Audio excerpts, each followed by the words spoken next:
Ako si Jessa at meron akong karanasan na gustong ibahagi sa inyo. 2014 nangyari ito sa isang barangay sa Cebu na hindi ko natutukuyin kung saan. Nakakahiyamang sabihin pero ng taon na to nagtanan kami ng boyfriend ko. Pero naging asawa ko rin naman siya at nagkaroon kami ng 2 anak. Nang panahon na to may nag-alok sa asawa ko ng trabaho dun sa isang barangay sa Cebu. Kaya nung nagtanan kami ay dun niya ako dinala. Pagdating namin sa barangay na to, napakaliblib. Hindi ko alam kung hanggang ngayon ganun pa rin doon.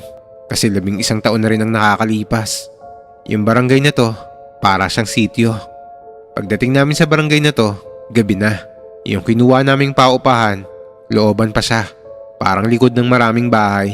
May mga bahay naman sa paligid ng kalsada. Pero liblib talaga ang dadaanan mo bago mo marating ang paupahan na to.